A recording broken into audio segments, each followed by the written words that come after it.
Hello বন্ধুরা, কেমন আছো সবাই? আশা করছি সকলে ভালো আছো। প্রিয় বন্ধুরা, আজকে তোমাদের জন্য নিয়ে এলাম আরো একটি নতুন গল্প। আশা করছি তোমাদের দাঁড়িয়ে যাবে, তাই ভিডিওটা শুরু থেকে শেষ পর্যন্ত দেখো। আমি আরমান, 18 বছর বয়স, ঢাকার গুলশানে পিঙ্ক সিটি নামক আবাসিক এলাকায় থাকি। আমার জীবনে একজন মাত্র মানুষ, তিনি আমার মা। আমার বাবা নেই। আমি যখন 5 বছর তখন বাবা মারা গেছে। আমার কথা ভেবে মা কখনো বিয়ে করেনি। যাই হোক, আমার মার পরিচয় দিই। 37 বয়সী আমার মা একজন স্কুল শিক্ষিকা। তাও যেমন তেমন নয়, বাংলাদেশের 1 নম্বর English medium school and college স্কলাস্টিকার শিক্ষিকা আমার মা। আমার মা প্রচণ্ড স্মার্ট একজন নারী, সব কাজে সে পারদর্শী। আমিও ওই কলেজেই পড়ি। মা একই সাথে বাসার এবং কলেজের সকল দায়িত্ব সামলাচ্ছে সফলতার সাথে। পৃথিবীতে আমার কাছে আমার মার চেয়ে সুগঠিত সৌন্দর্যময় নারী আর একটাও নেই। আমি কখনো মাকে বাজে নজরে দেখিনি, কিন্তু মার যতটাই প্রকাশক সৌন্দর্য, তাতেই বলছি মার চেয়ে বেশি মার কেউ পাবে না। এই বছরেও মার কাছে সব মিলিয়ে 36টি প্রপোজাল এসেছে বিয়ের, কিন্তু মা সবাইকে একই কথা বলে, আমার ভালোবাসা আমাদের মা ছেলের বাইরে কেউ ভাগ পাবে না। আমি মার ভালোবাসায় পাগল। আমরা কেউ কাউকে ছাড়া বাঁচতেই পারি না। এমন কোনো বিষয় নেই যা আমি মাকে বলি না। আমি ছোট থেকেই খুব শার্প। ক্লাস 2তে ভর্তি হবার পর আমরা মা ছেলে কর্তৃপক্ষ ছাড়া কেউ জানে না। কখনো আমরাও এমন আচরণ করি না যে কেউ বুঝবে। এটা মা আর আমি প্ল্যান করে করেছি। আমাদের খুব মজা লাগে। মাকে এখনো দেখতে 25-26 বছর বয়সী মনে হয়। মা সবসময় 3 পিচ পরে, তবে তা হাতা কাটা বা ফুল হাতা এক এক সময় এক এক রকম হয়, তবে খুব টাইট নয়। এতেই মাকে দেখে যে কোনো পুরুষ পাগল হতে বাধ্য। মা প্রতিদিন আমাকে নিজেই গাড়িতে করে কলেজে নিয়ে যায়। আমাদের একটা হোয়াইট স্কোডা আছে। মা নিজেই ড্রাইভ করে। মা বাসায় কাজ করার সময় ওড়না কোমরে বেঁধে কাজ করে। আমাদের ঘটনা শুরু হয় ছিমছাম ভাবে এবং পুরো প্রাকৃতিক উপায়ে ও অ্যাক্সিডেন্টালি। একদিন আমি একটা পড়া বুঝার জন্য মার রুমে ঢুকলাম। রুমে ঢুকেই আমি ও মা সামনাসামনি ও দুজনেই হয়ে গেলাম। কারণ মা মাত্র গোসল করে বের হয়েছে এবং শুধু টাওয়াল পরা ছিল মা। আমি কয়েক সেকেন্ড কোনো কথাই বলতে পারিনি। চোখ মার উপর থেকে সরছে না, কিন্তু লজ্জা পেয়ে মার চিৎকারে আমিও একটা চিৎকার দিয়ে বেরিয়ে আসি সরি বলতে বলতে। এসে বাহিরের দরজার পাশে দাঁড়িয়ে বলি, সরি মা, আমি পড়া বুঝতে এসেছিলাম, পরে বুঝে নিব। এই বলে আমি আমার রুমে গিয়ে খাটে বসতেই মার দেখা এই পলকের সৌন্দর্য চোখ থেকে সরাতে পারছি না। হঠাৎ বুকটা ধরফর করছে। চোখ পড়ল প্যান্টের দিকে। আমি ভয় পেয়ে গেলাম। দেখি প্যান্ট ফুলে ঢোল হয়ে আছে। আমার মন ভাঙচুর হয়ে যাচ্ছে মাকে এমন রূপে দেখে। কখন যে ঘুমিয়ে গেলাম বলতেই পারি না। ঘুম ভাঙতে দেখি তখন সন্ধে হয়ে গেছে। উঠে ফ্রেশ হয়ে বের হলাম রুম থেকে। সামনে মা পড়ে গেল। ড্রয়িং রুমে বসে টিভি দেখছে আর সালাদ কাটছে। আমায় দেখে হাতে ইশারায় পাশে বসতে বলল। আমি বসলাম। মা একটা হাতাকাটা ব্রাউন সালোয়ার কামিজ পরা ছিল। সুন্দর লাগছে, কিন্তু মার চেহারা দেখে মনটা ভেঙে গেল। আমার স্বর্গতুল্য মাকে নিয়ে কি সব বাজে চিন্তা করেছি আমি, ছি। হঠাৎ মার ধাক্কায় সম্বিত হলো। আম্মু, কি হলো বাবা? কি ভাবছিস? চুপ করে। আমি, না আম্মু, কিছু না। তোর জন্য বিরিয়ানি রান্না করেছি, আয় খাবি, চল। মা একদম স্বাভাবিক হয়ে আছে, হয়তো নিজেও লজ্জা ঢাকছে। আমি, আজ আমায় খাইয়ে দিবে আম্মু? মা আমার দিকে এক পলক অপরূপ দৃষ্টি করে চেয়ে বলল, আয় কাছে আয়। আমি হাত বাড়ালাম, কিন্তু মা আমাকে অবাক করে দিয়ে হাত ধরে কাছে নিয়ে তার কোলে থাইয়ে বসিয়ে দিল। আমি বুঝতে পারছি না হঠাৎ এমন করলো কেন। কারণ বড় হয়েছি বলে হয়তো এতদিন এমন কোলে নেয়নি, এজন্য অবাক লাগছে। আম্মু, জানিস বাবা, তোকে নিয়ে আমার অনেক স্বপ্ন। আমি জানি মা, আমি বড় মানুষ হয়ে দেখাবো। আম্মু, তুই বুঝছিস না। আমি চাই না তুই টাকা পয়সা কামানোর জন্য জীবন পানসে করিস। আমি মানে? আম্মু মানে হলো কখনো টাকার পিছনে না ছুটে খুশি থাকতে চেষ্টা করবি। টাকা এমনি আসবে। আমি, ও আচ্ছা। মা আমাকে খাইয়ে দিল। এমন মাসুম মার প্রতি রাতে কি নাকি ভেবেছি আমি ছি। ভেবেই খারাপ লাগছে। আমরা যে যার রুমে গেলাম ঘুমাতে। সারারাত নিজেকে দুষেছি আমি। দুদিন মন খারাপ ছিল। এর মাঝে একদিন কলেজে যাওয়ার সময় মা বলল, কোনো কারণে কি মন খারাপ তোর? আমি, না মা। মা আর কিছু বলল না। পরদিন আমার ক্লাস ছিল না। মা গেল। হঠাৎ ফোন করল মা। আম্মু, গোসল করে তাড়াহুড়ায় আমার কাপড় মেলতে ভুলে গেছি, একটু নেড়ে দে প্লিজ। আমি, আচ্ছা মা। আমি মার রুমে গেলাম। গিয়ে বালতি নিয়ে ছাদে যাই। নাড়তে গিয়ে প্রথমে ছিল কামিজ, তারপর সালোয়ার, এরপরে বাকিগুলোও দেখি। দেখে আমার বুক ধরফর করতে লাগে। দেখলেই বোঝা যাচ্ছে এটা নামিদামি ব্র্যান্ডের। হাতে তুলতে হাত কাঁপছিল। আর কি সুন্দর ঘ্রাণ ওগুলো থেকে, কি বলবো। আমি হতবিহ্বল হয়ে গেলাম। কারণ পৃথিবীতে 700 মিলিয়নে একজনের ভাগ্যক্রমে একই সাইজের হয়, আর তা আমার মার ভেবেই মাথা নষ্ট হয়ে গেল। পাগল হয়ে যাব মনে হয় এমন দশা। আমি কোনো মতে ওগুলো একটা সাইডে নেড়ে দিলাম যেন বাহিরে কার চোখে না পড়ে। দৌড়ে রুমে এসে পড়ি। ইচ্ছা করছিল একটাবার হাত দিয়ে শান্তি করি, কিন্তু এর ভয়াবহতা বিশাল বলে নিজেকে সামাল দিই। এরপর ইন্টারনেটে দেখতে লাগলাম এসব চিন্তা নিয়ে। দেখি অসাধারণ বিষয়। স্বামী মারা গেলে ছেলেই মায়ের দায়িত্ব নিবে এবং সব খেয়াল রাখবে, তার শারীরিক মানসিক সব হতে পারে, এটা বেদে লেখা। নারী অন্য কোনো দেহের সাথে জড়াতে না চাইলে বাসনা পূরণ করা সন্তানের দায়িত্ব। আমি কি করব বুঝতে পারছি না। এসব ভাবতে ভাবতে ঘুমিয়ে গেলাম। উঠলাম মার ডাকে। দেখি মা সামনে দাঁড়ানো। বসলো বিছানায় ও আমার মাথায় হাত বুলিয়ে বলল, ঘুম হলো সোনা? আয় খাবি আয়। আমি উঠে গেলাম ডাইনিং রুমে। মা চা বিস্কিট এনে বলল, চল ছাদে বসি। আমরা ছাদে বসলাম। গিয়ে মা কাপড় দেখে বলল, আমি আজ ভুলেই গেছিলাম। এই রে, আমার ওই কাপড়গুলো কোথায়? আজ কি ধুইনি নাকি? আমি, না মা, ওই পিছনে আছে। এমন ভাবে বলল যেন ছেলের সামনে এগুলো কোনো বিষয় না। মা সব কাপড় তুলে হাতে নিল। আম্মু, গরমের ছুটিতে দিয়ে দিল। বলো কোথায় যাবে ঘুরতে? আমি, আমরা তো বাসায় সময় কাটাই না। চলো এই ছুটি বাসায় নিজেদের সময় দিই। মা অপলক তাকিয়ে আছে আমার দিকে। আমি, কি মা? ভুল বলেছি। মা আমার গালে হাত বুলিয়ে বলল, কোনো ভুল বলিসনি সোনা। তুই অনেক বড় হয়ে গেছিস বাবা। Love you baby. বলেই মা আমায় জড়িয়ে ধরল। এটা অবশ্য সব সময় হয়, কিন্তু আজ ভিন্ন একটা ঘ্রাণ আসছে মার গায়ে। এটা মমতা আর কি একটা ভিন্নতা বুঝলাম না। তো পরদিন আমি টিভি দেখছি আর মা ঝাড়ু দিচ্ছে। আমি দেখলাম মা আজ ওড়না পরেইনি, আর ঝাড়ু দেওয়ার সময় সব ঝলক দিচ্ছে।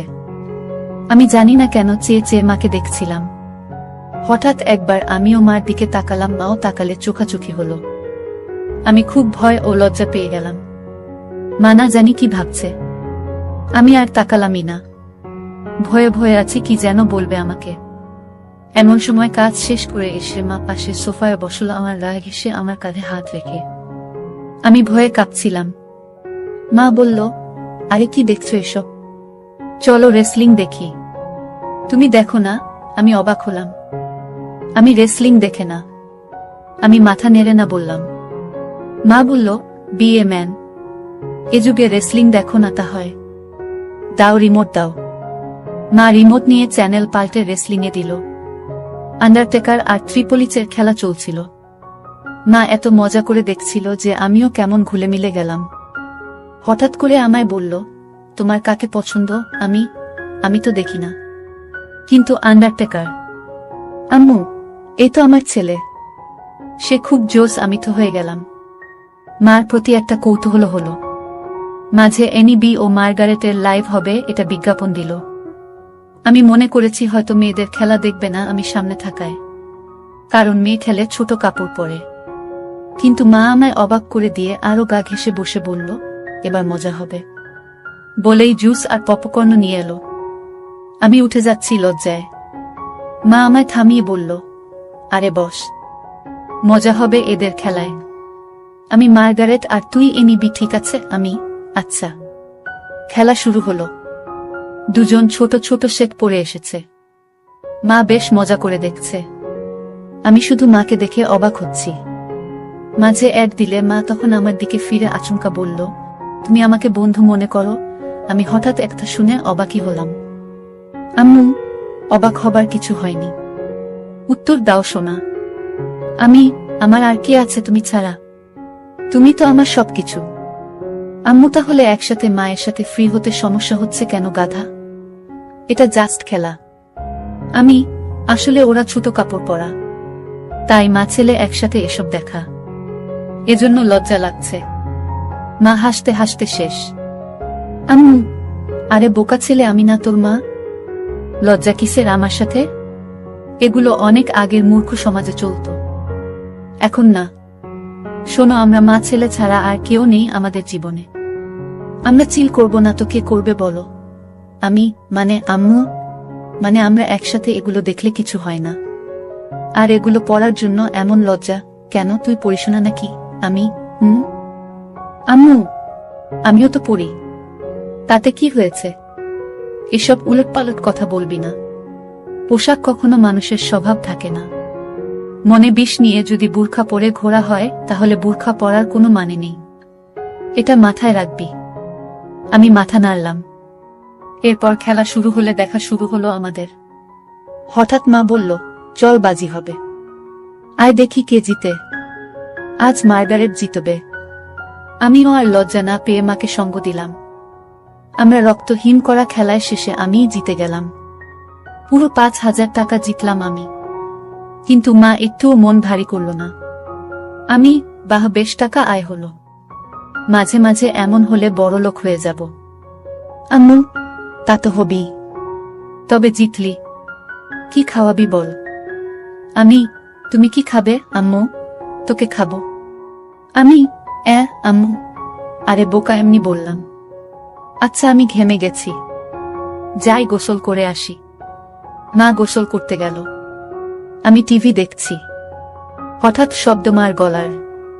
আমি দৌড়ে যাই মার রুমে। গিয়ে আবার হয়ে গেলাম। আজ সেদিনের মতো নয়, কিন্তু আজ মাকে সম্পূর্ণ ভিন্নতর দেখলাম। আমি হা করে তাকিয়ে আছি। আম্মু, কিরে কি দেখিস? অবাক হয়েছিস না? আমি মাথা নেড়ে হা বলি। কিন্তু এত টাইট যে আম্মু? ও তুই টাইটের কথা বলছিস? আমি বলছি, এটা আমার অনেক আগের জামা। এই জামার বয়স তোর চেয়ে 2 বছর বেশি। কি বলছো এগুলো? ওয়াও। আম্মু, হ্যাঁ ওয়াও। সুন্দর না? নাকি খারাপ লাগছে? খারাপ লাগে তোমার ভূত। একদম পরি লাগে আমার মাকে। আম্মু, কিন্তু আসলেই অনেকদিন বলে টাইট হয়ে গেছে, কেমন যেন লাগছে। যদি কিছু মনে না করো একটা কথা বলি মা? আম্মু, হ্যাঁ বল। তোমাকে টাইট ড্রেসেই ভালো লাগে কেন যে সবসময় আলখাল্লা পরে থাকো বুঝি না। মডার্ন যুগের এত ভাষণ আমাকে দাও আর নিজে সেকেলে। মনেই হয় না ইংলিশ মিডিয়ামের টিচার তুমি। আম্মু, হা, আমার বদমাইশ ছেলে, আয় বুকে আয়। ইদানিং তুমি চেঞ্জ হয়ে যাচ্ছ যে, খুব আদর সোহাগ করছো যে। মা আমায় ছেড়ে দিয়ে মুখটা মলিন করে বাথরুমে চলে গেল। আমিতে ভয় পেয়ে গেলাম। কি বলতে কি বলে দিলাম। একটু পরে মা আবার আলখাল্লা পরে হাতে ওই জামাটা এনে আলমারিতে রেখে ধপাস করে বন্ধ করে নিচে কিচেনে চলে গেল। আমি কি বলবো বুঝতে পারছি না। আমিও পিছনে গেলাম। বললাম, মা রাগ করেছ? সরি মা, আর এমন বলবো না। মা কথাই বলছে না। আমি পিছনে ঘুরছি, কিন্তু মা পাত্তাই দিচ্ছে না, শুধু চোখে পানি ভরে কাজ করছে। কিচেনের জিনিসে রাগ ঝাড়ছে। টেবিলে খাবার দিয়ে মা ওপরে যাচ্ছে। তখনই আমি মার পায়ে পড়লাম ও বললাম, আর কখনো এমন বলবো না মা, ক্ষমা করে দাও। কেঁদো না মা, তুমি ছাড়া আমার আর কে আছে বলো? মা কেঁদে দিয়ে আমায় জড়িয়ে ধরে বলল, আমিও তো তাই বলছি। তুই ছাড়া আমার আর কে আছে? তোকে আদর সোহাগ করবো না গো কাকে করব? তুই তো আমার সবরে পাগল। সরি, আর হবে না মা। আম্মু, আমি সবসময় তোকে ভালোবাসি বোকা। আর এমন বলিস না। আমাকে প্লিজ একা করে দিস না তোর বাবার মতো। না মা, আমি তোমার সব কথা শুনবো ও মেনে চলবো। আমারও সব কথা মানতে হবে তাহলে? মা মুচকি হেসে চোখ মুছে বলল, তাহলে ওই ড্রেস পরে এসো আর আমাকে খাইয়ে দাও। মার মুখে উজ্জ্বল হাসি। মা রুমে গিয়ে মিনিটে চলে এলো ওই ড্রেস পরে। আমি বললাম, তোমায় একদম ক্লাস 10-এর মেয়ে মনে হয় মা, যে কোনো কাপড়েই বোঝাই যায় না তোমার বয়স 37। মা মুচকি হেসে আমায় নিয়ে বসে খাওয়ালো। তারপর আমরা যে যার রুমে গিয়ে ঘুমালাম। এভাবে মা আর আমি আর কিছু না করে ছুটি শেষ করলাম। ছুটির পরে আমাদের কলেজে একটা সাংস্কৃতিক অনুষ্ঠান হয়। সবাই নাম দেয়, আমিও নাম দিই গানে। আমরা পারফর্ম করি, অনেকেই অনেক রকম করে। মেয়েরাও পারফর্ম করে ড্যান্সে। হঠাৎ একটা ড্যান্স চালু হয়। দেখলাম কয়েকজন মাঝবয়সী নারী ঘোমটাস দিয়ে স্টেজে উঠল। এরপর গান চালু হতেই ঘোমটা খুললে আমি আকাশ থেকে পড়লাম। মা লিডিং ড্যান্সার আর মারাত্মক লাগছে তাকে। মা একটা হলুদ শাড়ি পরেছে যা মারাঠি স্টাইলে বাঁধা ও নাভি বরাবর। এতেই সবার হৃদস্পন্দন বাড়িয়ে দিল। সবাই হুররে করে অনুষ্ঠান শেষ করল। আমি আমার মা এত সুন্দর নাচে তা জানতাম না। ছেলেরা সবাই তো বলছেই, সাথে মেয়েরাও বলছে ম্যাম খুব হট। আমার খুব গর্ব হলো এটা শুনে। আমরা বাসায় গিয়ে আমি মার সাথে কথা বলছি না। মা তা দেখে বলল, কি হয়েছে আমার প্রাণ ভোমরা? আমি, ইস আবার প্রাণ ভোমরা বলছে। কখনো তো বলনি নাচতে পারো, আমাকে তো কখনো নাচ করে দেখাওনি। মা আমার কাছে সোফায় বসে গা ঘেঁষে বলল, এই যে মশাই, আপনাকে সারপ্রাইজ দিতেই বলিনি আগে। এখন আপনিও তো অবাক হলেন তাই না? আপনার জন্য এত কিছু করলাম আর আপনি যদি মন খারাপ করে থাকেন তাহলে হয়। সরি। আচ্ছা ঠিক আছে। তুমি এত সুন্দর নাচতে পারো আমি জানতামই না। আর কি ড্রেস পরেছ তুমি ওখানে, আমি অবাক। কখনো তো এমন খোলামেলা পোশাকে দেখিনি। আম্মু, খোলামেলা কই? এত মারাঠি স্টাইল। আর খোলামেলা কি বলছো? আমাকে কি খুব খারাপ লাগছিল? আমি, নাউজুবিল্লাহ। তোমাকে আর খারাপ লাগবে তা অসম্ভব। পৃথিবীর সবচেয়ে সুন্দর নারী আমার মা, আর তাকে খারাপ লাগবে? তোমায় মারাত্মক লেগেছে মা। মা আমার গাল ধরে বলল, থ্যাংক ইউ। আম্মু, মা একটা কথা বলি? আম্মু, হ্যাঁ বল। আমাকেও একদিন নেচে দেখাবে প্লিজ? আম্মু, তুই আমার নাচ দেখবি? ভালো লেগেছে খুব। আমি ভাবতেও পারিনি এত সুন্দর নাচ তুমি। আজ সবাই তোমার প্রশংসা করছিল। প্লিজ মা, দেখাবে বলো না? আম্মু, অবশ্যই দেখাবো সোনা। আমার পৃথিবী তুই, আর তোকে খুশি করতে সব করতে পারবো। বল কি ড্যান্স দেখবি? আমি, যে কস্টিউম আছে তার বিচারেই যা ইচ্ছা তোমার। আম্মু, আচ্ছা তুই বস, আমি আসছি। বলে মা পালালো রুমে। একটু পরে এসে আমায় পুরো চমকে দিল। মা একটা শাড়ি পরেছে যা ট্রান্সপারেন্ট মেরুন রঙের, ফলে সব উদীয়মান। দেখে আমি সোফা থেকে দাঁড়িয়ে যাই।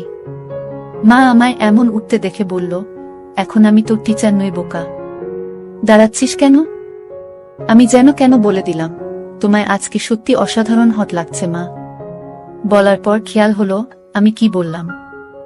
জিভ কেটে বললাম, ওফ সরি মা, আমার ভুল হয়ে গেছে, আর বলবো না এমন পচা কথা। মা আর চোখে একটা চাহনি দিয়ে বলল, আমি কি হইতো বলতো? আমি, আমার মা। আম্মু, তাহলে এমন কেন করছিস? মা নাকি তার সন্তানের কাছে সবচেয়ে সুন্দর হয়। তুইও তো বললি, তো প্রশংসা করতে এত দ্বিধা কিসের? আমি, ওই ভাষাটা বিব্রত তাই। আম্মু, চুপ করতো। কোনো বিব্রত নয়। এদেশীয় ভীত সংস্কৃতি তোর ভিতরে কিভাবে এলো বুঝলাম না। হট কোনো বাজে শব্দ নয়, যাকে যা লাগে তাই বলা উচিত, বুঝেছিস? চাইলে আরো গভীর কিছু বলতে পারিস। আমি ভ্যাবলা হয়ে বললাম, হ্যাঁ, কিন্তু মাকে এসব চজাতীয় কথা বলা কি ঠিক? মা আমায় হাত ধরে সোফায় বসে বলল, আম্মু দেখ শোনা, আমি তোর মা, আমায় তুই যা খুশি বলতে পারিস। ভালো লাগলেও বলবি, খারাপ লাগলেও বলবি, তাতে কোনো সমস্যা নেই। এখন তুই যদি আসলে আমায় মা বলে আপন নাই বা ভাবিস, তাহলে আর আমার কি করার? স্বামীকে হারিয়ে একমাত্র সন্তানের সঙ্গ কপালে না জুটলে তো আর কিছু করার নেই। আমি বুঝলাম মা মনে মনে কষ্ট পাচ্ছে, আর প্রশংসা করায় মা আমায় বাধা দেয়নি। পশ্চিমা দেশের মতো মা আমায় স্বাধীনতা দিচ্ছে, ভালো তো এমনিতেই বাসে মা। তাই মার মন ভালো করতে বললাম, okay my dear loving mother, let's show me your best move. মা হেসে দিয়ে আমায় ধন্যবাদ আনতে কপালে হামি দিয়ে বলল, লাভ ইউ মাই ডিয়ার, তোর জন্যই বেঁচে আছি আমি। আমায় তুই বুঝিস বলেই আমি পরিণত মা। বল কোনো গানে নাচব? আমি কাটা লাগা সং। মা চোখ বড় করে বলল, নটি বয়। আমি হেরে যাওয়ার মতো মাথা নিচু করলাম। মা আমার থুতনি ধরে তুলে চোখে লাস্যময়ী হাসি এনে বলল, আমার ছেলে বলবে আর আমি মা হয়ে তা করব না, এটা হতে পারে? বলেই মা কাটা লাগা সং বাজিয়ে পৃথিবীর সকল সৌন্দর্য নিজের ওপর এনে নাচতে লাগলো। সে কি মুভ ও স্টাইলে নাচলো, কি বলবো। মনে হচ্ছিল যেন আমার গার্লফ্রেন্ড হলেও এমন ভঙ্গিতে নাচত না। পুরোপুরি বোল্ড লাগছে মাকে। আমি দাঁড়িয়ে হাততালি দিলাম ও মাকে গিয়ে সালাম করলাম। মা অবাক হয়ে গিয়ে বলল, কি ব্যাপার, সালাম কেন? আমি, কারণ তুমি আমায় এত ভালোবাস, আমায় এত বিশ্বাস করো তাই। এমন সাজে আমি কখনো ভাবিনি তোমায় দেখব, তাও আবার আমার অন্যায় আবদার রেখে এই বোল্ড সং ড্যান্স করলে। তোমার কি খারাপ লেগেছে মা? মা বলল, এজন্যই তোকে এত বেশি ভালোবাসি রে পাগল। তুই খুব মাসুমার, হনেস্ট আর খুবই কিউট। শোনো তাহলে, তুই আমার একমাত্র সন্তান আর একমাত্র সঙ্গী, যাকে নিয়ে আমার জীবন মরণ সব। তোর কাছে খারাপ লাগার কিছু নেই। আমি তোকে ভালোবাসি রে পাগল। আর এমন কেমন বলিস? এটা একদম স্বাভাবিক। আমি চুপ করে রইলাম। মা কয়েক সেকেন্ড আমার দিক তাকিয়ে থেকে বলল, আচ্ছা এখন গোসল করে আসি। মা চলে গেল। আমি আর পিছন দেখার কেমন মনোবল পাচ্ছি না। তবে 10 মিনিট পর হঠাৎ মার ডাক এলো। আমি মার রুমে যেতেই আবারও সেই মুহূর্ত সামনা করলাম। মাকে এরূপে দেখে বুক ধকধক করছে। আমি কিছু বলতে পারছি না, কিন্তু মা আমায় দেখে মোটেও বিচলিত নয়। একটু কড়া কণ্ঠে বলল, বস বিছানায়। আমি কি করব বুঝতে পারছি না। মা এবার আরো একটু কড়া হয়ে বলল, বসতে বললাম না। আমি চট করে বসলাম। মা আরেকটা তোয়ালে দিয়ে চুল মুছে তাতে বেঁধে এসে আমার পাশে বসল। আমি নিচের দিকে মুখ করে আছি। আম্মু, আমার দিক তাকা। আমি তাকালে মা বলল, আমি তোর কি? আমি মা? আম্মু, আমি খেয়াল করছি সেই দিন এমন তোয়ালে পরা দেখার পর থেকে তুই পাল্টে গেছিস। কেন এমন কেন করছিস? আমি সরি মা। আমি আসলে সেদিন একটা পড়া বুঝতে এসেছিলাম। জানতাম না তুমি গোসল করে তোয়ালে পরে বের হয়েছিলে, তাই ঢুকে পড়ি। আর হবে না মা, ভুল হয়ে গেছে। আম্মু, আর একটা কথা বললে একটা চড় মারব। তোকে সারা জীবন এ শিক্ষা দিয়েছি আমি না তোর মা। তুই ছোট থেকে আমায় এমন দেখেছিস, এখন একটু বড় হয়েছিস বলে আর দেখিসনি। তাতে এমন করার কি হলো? কিন্তু এখন তো আমি বড় হয়ে গেছি মা। আম্মু আবার কথা বলে, সন্তান আজীবন মার কাছে ছোটই থাকে। আর তোয়ালে পরে দেখায় কি দুনিয়া উল্টে গেছে? আমায় কি তোয়ালেতে দেখতে এতটাই বিশ্রী? আমি মার মুখে হাত দিয়ে বললাম, না মা, দুনিয়াবি সবচেয়ে সুন্দর তুমি, যা সব কিছুতেই। আম্মু, তাহলে এত কাহিনী কেন? আমি ভেবেছি তুমি আমায় কি নাকি ভাববে, তাই ভয়েছিলাম। আম্মু শোন, আমরা ছাড়া আর কে আছে যে নিজেদের স্পেসটুকু নষ্ট করব? তোয়ালে পরে দেখলে কিছুই হয় না পাগল। আয় বুকে আয়। এরপর মা বলল, তোর খিদে লাগেনি? যা ড্রয়িং রুমে বস, আমি আসছি। আমি অপেক্ষা করছি। মা এলো কিচেনে, রান্না করছে আর গুনগুন করে গান গাইছে। আমি পিছন থেকে জড়িয়ে ধরলাম মাকে। পিছন তাকিয়ে দেখে আমি হাত সরিয়ে নিই। মা মুচকি হেসে আমার হাত ধরে গান গাইতে থাকলো। আমি আগে কখনো এত খুশি হয়নি। আম্মু, আমার জীবনে এমন একটা ছেলে থাকলে খুশি হব না? বল কি খাবি? আমি স্যুপ। আম্মু আচ্ছা যা, টিভি দেখো, আমি আসছি স্যুপ নিয়ে। আমি বসে টিভি দেখছি। মা স্যুপ এনে আমায় খাইয়ে দিল, ও নিজেও খেলো। আম্মু আচ্ছা, আমার কিছু শপিং করতাম, তুই থাক একটু বাসায়, আমি চলে আসবো তাড়াতাড়ি। মা শপিং করতে চলে গেল।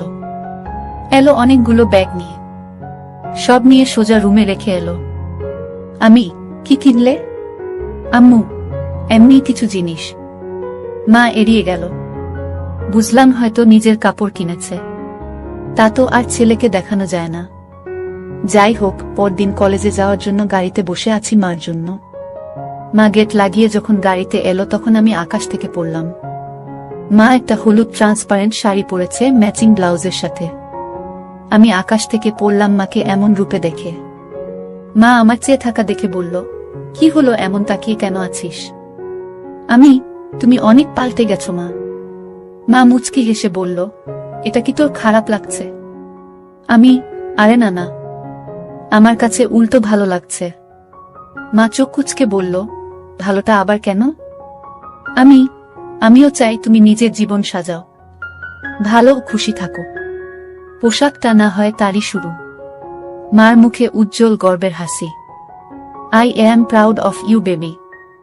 আমি, মিটু মম। আজকে অসাধারণ লাগছে মা। আম্মু, আমি ভাবছি এখন থেকে শাড়ি পরব। আমি, ভালো ডিসিশন। কিন্তু শুধু শাড়ি কেন?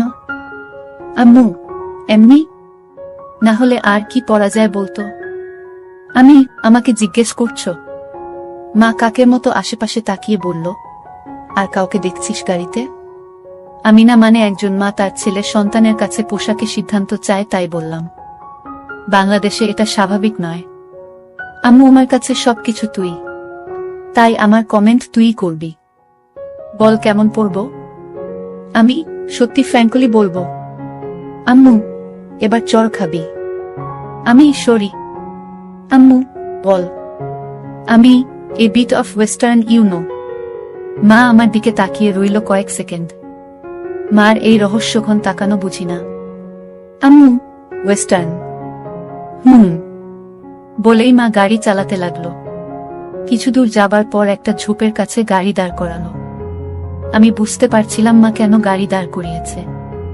মা গরম গরম নিঃশ্বাস ফেলছিল, আর হাতটা আমার নিচের দিকে বাড়িয়ে দিতে লাগলো। আমি বুঝতে পারছিলাম মা আর নিজেকে আটকে রাখতে পারছে না। নিজের ছেলের সাথে সেই নিষিদ্ধ কাজটা করতে চাচ্ছে।